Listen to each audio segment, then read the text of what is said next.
Келесі 596 есептің біріншісін шығарайық. Мұхиттардың орташа тереңдігі 3,9 километр. Сонда 3,9 километр болады екен. Келесі екіншісін жазайық. Жерді күнді айналу жылдамдығы 29,9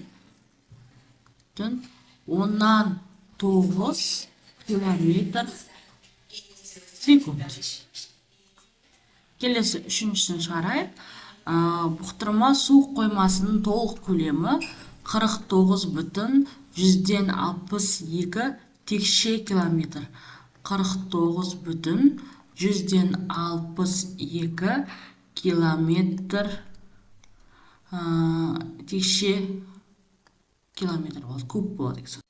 Келесі 597 есептің біріншісін шығарайық. Ондық бөлшек түрінде жазыңыздар дейді. 10-нан 5. Ол дегеніміз 0,5 болады екен. Келесі екіншісін шығарайық. 100-ден 31. Ол дегеніміз 0,131 болады. Келесі үшіншісін шығарайық. 1000-нан 419. Ол сонда 0,419 болады. Келесі төртіншісін шығарайық. 100-ден 81. 0,181. Келесі бесіншісін шығарайық. 5,7. 5,7 болып жазылады. Келесі алтыншысы 6,137. Қалай оқылады? Дәл солай жазылады ғой негізі. 6,137. Келесі жетіншісін жазайық. 8,111 тең 8,111 саны болады. Келесі сегізіншісін шығарайық. 9,197 тең 9,197 болады. Келесі тоғызыншысын шығарайық. 100-ден 23.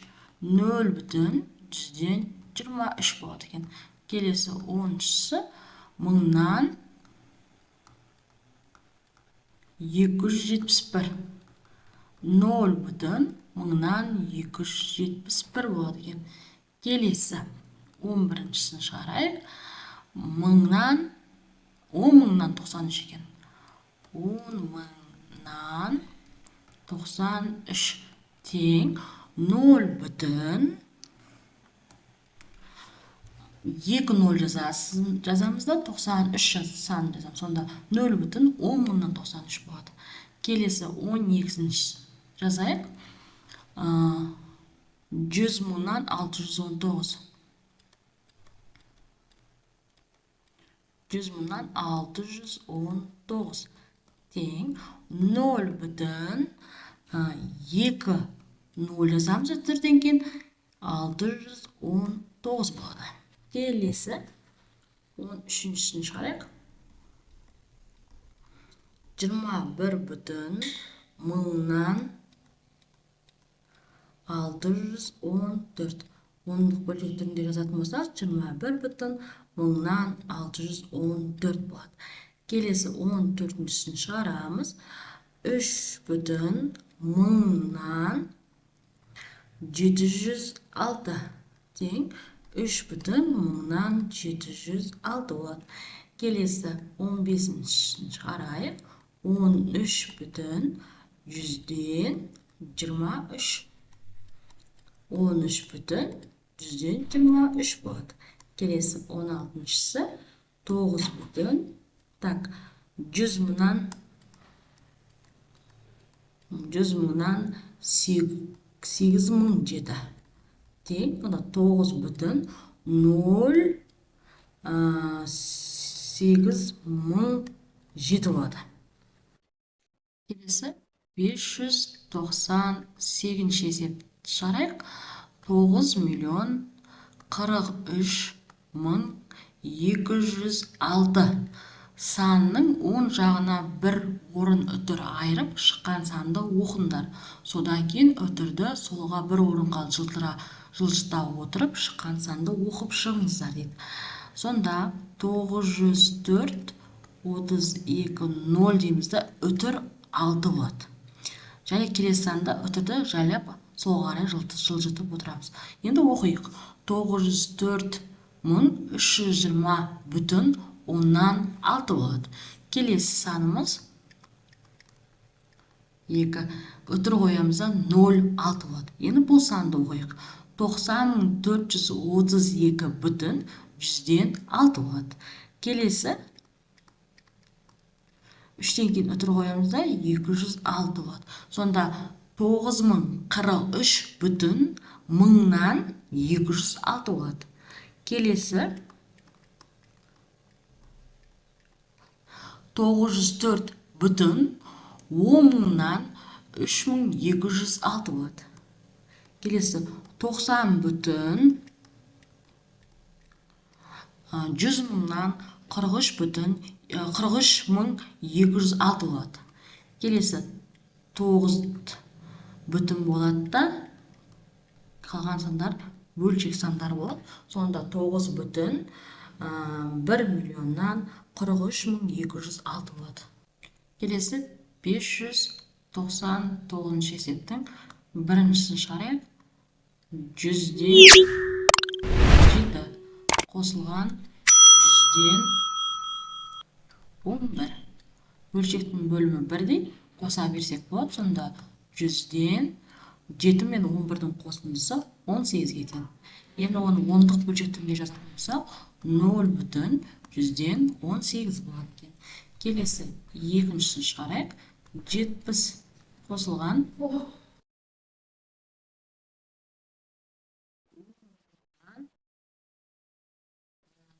481 тең. Сонда 70 бүтін 10.000-481 болады. Тең, оны ондық бөлшектігінде жазатын болсақ, 70 бүтін 1 жазамыз да 481 деп жазамыз. Келесі үшіншісін шығарайық.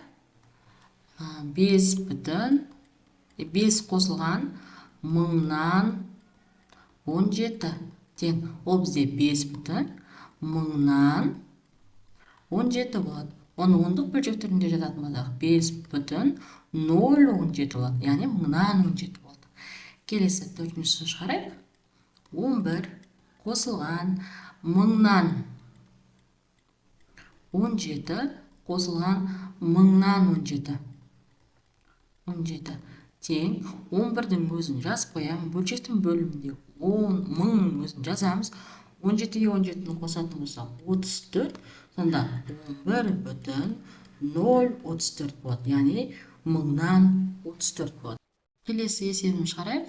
Бұрыс бөлшекті аралас сан түрінде жазыңдар. Шыққан аралас санды ондық бөлшек түрінде жазыңыздар дейді. Біріншісі 10-нан 73. Аралас санға айналдырып алайық. Яғни 73 санның ішінде 10 7 рет кездеседі. 3 қалдығы бар 10 болады. Сонда 7 бүтін 10-нан 3 болады. Ондық бөлшек түрінде жаздық. Келесі екіншісін шығарайық. 10-нан 231 тең. 231 санның ішінде 23 рет бар. Бөлшектің бөлімінің өзін жазамыз да, бір қалдығы болады. Сонда 23 бүтін 10-нан 1-ге тең болады екен. Келесі үшіншісін шығарайық. 100-ден 459. Ішінде 4 рет бар. 100-дің өзін жазамыз. Қалдығы 59. Сонда 4 бүтін 100-ден 59 болады екен. Келесі төртіншісін шығарайық. 100-ден 963 тең. 9 рет бар. 63 қалдығы 100 болады. Сонда 9 бүтін 100-ден 60. Келесі бесіншісін шығарайық. 100-ден 1115. Аралас санға айналдырып жазатын болсақ, 11,15 болады. Ондық бөлшектерінде жазатын болсақ, 11,15-ке тең екен. Келесі 6-шысын шығарайық. 6-шысы 1000-нан 3329. Араласанға айналдырып жазып алайық. 3,1000-нан қалдығы 329 болады. Ондық бөлшектерінде жазатын болсақ, 3,1000-нан 329 болады екен. Келесі 7-шысын шығарайық. 1000-нан 6552. Ішінде 6 рет бар. Бөлшектің бөлімі 1000 болады. Қалдығы 552. Сонда 6,1552 тең болады. Келесі 8-шысын шығарайық. 1000-нан 78787 тең. Ішінде 78 рет бар. 1000-ның өзін жазамыз.